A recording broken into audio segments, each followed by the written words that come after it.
तो आशिनोबीज कैसे हो? क्या बात है।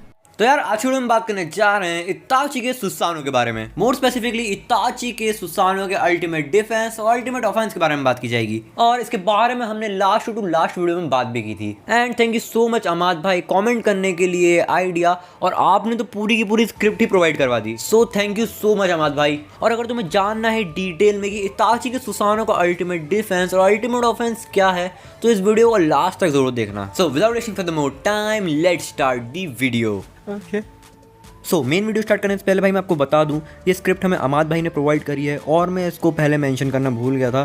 सो big shout out to Amad भाई। एक बार कमेंट सेक्शन में जाके अमाद ओपी लिख दो। सो अगर मादारा स्ट्रांग है तो इताची भी कोई बच्चा तो है नहीं। और जब ब्लैक जेत्सु ने ये कहा था कि इताची इनविंसिबल है, तो ये बात उसने हवा में नहीं कही थी। और आज की इस वीडियो में एक्सप्लेन करने वाला हूँ याता मिरर और तोत्सुका ब्लेड को। और ये दोनों वेपन्स बहुत ज्यादा ही स्ट्रांग है, और ये दोनों वेपन्स एथेरियल है। एथेरियल बोले तो अर्थ की पावर से बहुत ज्यादा ही ऊपर, मतलब सेलेस्टियल लेवल, जो कि हेवनली पावरफुल हो। सो सबसे पहले बात करते हैं याता मिरर के बारे में। याता मिरर जो है वो इताची के सुसानो के लेफ्ट हैंड में है। बेसिकली याता मिरर एक शील्ड है जिसके पास सारे नेचर ट्रांसफॉर्मेशंस हैं, और ये मिरर एके शील्ड अपने आप को चेंज कर सकती है आने वाले अटैक के हिसाब से, ताकि उस अटैक को कंप्लीटली निगलेक्ट कर सके, भले ही वो अटैक एक स्पिरिचुअल अटैक हो या फिर एक फिजिकल अटैक। और जैसे कि मैंने कहा, इस शील्ड के पास सारे नेचर ट्रांसफॉर्मेशंस हैं। मेरा मतलब 5 बेसिक चाक्रा नेचर से नहीं है, सारे मतलब सारे। जैसे कि मैंने कहा कि सारे तरह की स्पिरिचुअल अटैक्स को ब्लॉक कर सकती है, और आपको तो पता ही होगा कि स्पिरिचुअल अटैक बिलोंग करते हैं यिंग रिलीज को। और अगर मैं आपको बताऊं कि ये शील्ड कौन कौन से नेचर ट्रांसफॉर्मेशन को कंटेन करती है, तो ये कंटेन करती है fire release, water release, earth release, lightning release, wind release, yin release और यांग रिलीज को। और मैंने यांग रिलीज इसलिए कहा क्योंकि ऐसा तो हो नहीं सकता कि ये 6 नेचर ट्रांसफॉर्मेशन को कंटेन करे और यांग रिलीज को छोड़ दे। और जैसे कि मैंने कहा था कि ये शील्ड फिजिकल अटैक्स को भी ब्लॉक कर सकती है।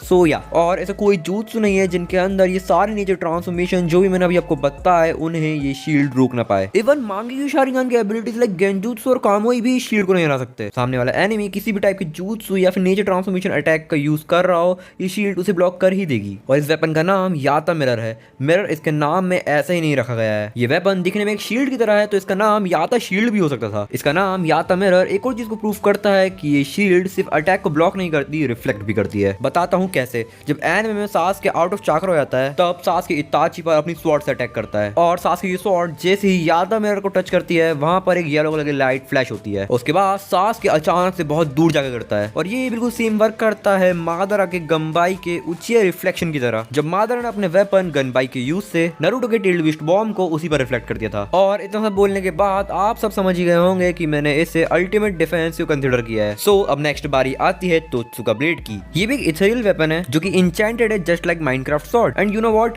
डिस्क्रिप्शन में दिए गए डिस्कॉर्ड सर्वर में जाकर तुम हमारे साथ से मेरा मतलब है मेरे और बाकी सारे एनी ट्यूबर्स के साथ माइनक्राफ्ट खेल सकते हो। Go check it out and join the server. Back to the topic. जैसे कि मैंने कहा, ये स्वॉर्ड इंचेंटेड होती है, और ये स्वॉर्ड किसी को भी सील कर सकती है, इतनी केपेबल होती है। और अगर यूजर इस स्वॉर्ड से अपनी एनिमी को स्टैप कर दे, तो वो एनिमी एक जार में चला जाएगा, और वो एनिमी उस जार के अंदर एक गेंजुत्सु में ट्रैप हो जाएगा हमेशा के लिए। और ये स्वॉर्ड किसी भी नॉर्मल स्वॉर्ड की तरह किसी भी चीज को कट भी कर सकती है, जो कि इसके यूजर को एक अलग ही तरह की पावर ग्रांट करती है। और ये स्वॉर्ड वेरिएंट है स्वॉर्ड ऑफ कुसांगी की, जो कि ऑलमोस्ट हर चीज को कट कर सकती है। और इस स्वॉर्ड की खास बात है कि ये स्वॉर्ड एक सॉलिड फॉर्म में नहीं है, मेरा मतलब कि एक लिक्विड फॉर्म में है, और जब भी इसे रिलीज किया जाता है तो एक स्वॉर्ड का फॉर्म ले लेती है। और हाँ, एक चीज नोटिस करने वाली है कि ओरोचिमारू ने कहा था कि उसने अपनी पूरी जिंदगी ट्राई करा है इन दोनों वेपन्स को ढूंढने का, बट ओरोचिमारू को ये वेपन्स कभी मिले ही नहीं। तो इसका मतलब है कि ये दोनों वेपन्स इताची के सुसानो को बिलोंग नहीं करते हैं। बट समहाउ इताची को दोनों वेपन्स मिल गए, और उसने इन वेपन्स को अपने सुसानो के साथ मिला दिया। और सुसानो तभी समन होता है जब उसका यूजर अपने चाकर को यूज करे। इसका मतलब कि इन दोनों आइटम्स के पास कोई भी एक कांस्टेंट फिजिकल फॉर्म नहीं है, बट वो अपनी मर्जी से किसी भी तरह का फॉर्म ले सकते हैं जब इताची चाहे। और एक खास बात है इन दोनों वेपन्स के बारे में, इनके पास कोई भी कांस्टेंट फिजिकल फॉर्म नहीं है, बट तब भी किसी एक नॉर्मल वेपन की तरह ही वर्क करते हैं। Let me correct my self, किसी भी नॉर्मल वेपन से लाख गुना ज्यादा अच्छा वर्क करते हैं। सो अभी तक जो भी मैंने आपको राम कथा सुनाई है, उसका कंक्लूजन ये निकलता है कि याता मिरर एक अल्टीमेट डिफेंस है, और तोत्सुका ब्लेड एक अल्टीमेट ऑफेंस। और इताची को किसी का बाप भी नहीं आ सकता जब इताची अपने सुसानो को यूज कर रहा हो। और ये मैं स्पेशली मादरा को पॉइंट आउट करके बोल रहा हूँ। ਹੱਸਦੇ ਚਿਹਰਿਆਂ ਦਾ ਮਤਲਬ ਇਹ ਨਹੀਂ ਹੁੰਦਾ ਕਿ ਉਹਨਾਂ ਨੂੰ ਕਦੇ ਕੋਈ ਤਕਲੀਫ ਨਹੀਂ ਹੁੰਦੀ,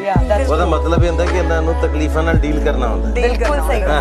एंड वन मोर थिंग कि मुझे आपसे 2 चीज़ें कहनी है। पहली कि हमारे चैनल पे 5000 सब्सक्राइबर्स कंप्लीट होने वाले हैं, तो जल्दी जल्दी सब्सक्राइब करो और इस वीडियो को अपने दोस्तों के साथ शेयर करो। और दूसरी बात आपके लिए बहुत ज़्यादा ही फायदेमंद है, आपको इस चैनल को सब्सक्राइब करना है, भूलना मत। मिलता है अगली वीडियो में, तब तक के लिए बाय।